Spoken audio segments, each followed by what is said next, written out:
ত্রয়োদশ সংসদ নির্বাচনের রোডম্যাপ অনুমোদন দিয়েছে ইসি। রাজধানীর আগারগাঁওয়ে কমিশন সভায় এই অনুমোদন দেওয়া হয়। সিনিয়র সচিব আখতার আহমেদ জানিয়েছেন, নির্বাচন নিয়ে কাল কর্মপরিকল্পনা তুলে ধরবেন তারা। ইসি সূত্র জানিয়েছে যে ডিসেম্বরে তফসিল হতে পারে। শিয়া বাটার ও ভিটামিন ই সমৃদ্ধ লিলি বিউটি সোপ, তারুণ্যময় উজ্জ্বল ত্বকের জন্য। রিমার্ক। আগামী বছরের ফেব্রুয়ারিতে জাতীয় নির্বাচন আয়োজনের পরিকল্পনা অন্তর্বর্তী সরকারের। ত্রয়োদশ সংসদ নির্বাচনকে সামনে রেখে এরই মধ্যে প্রস্তুতি শুরু করেছে ইসিও। বুধবার সংসদীয় আসনের সীমানার শুনানির বিরতিতে হয় কমিশন সভা। এতে অনুমোদন দেয়া হয় চূড়ান্ত রোডম্যাপের।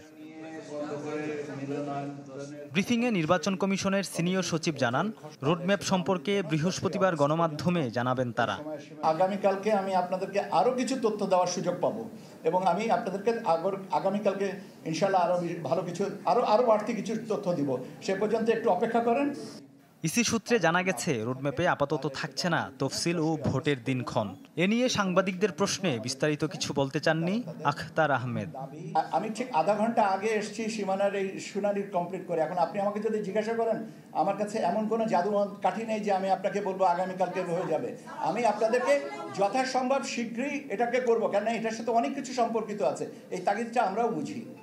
এদিন সকাল থেকেই সংসদীয় আসনের সীমানা দাবি আপত্তি নিয়ে হয় চতুর্থ দিনের শুনানি। 4 দিনে 33 জেলার 84টি আসনের পক্ষে বিপক্ষে জমা পড়েছে 1893টি আবেদন। ধন্যবাদ আপনাদেরকে। মির্জা রাকিব, চ্যানেল 24, ঢাকা।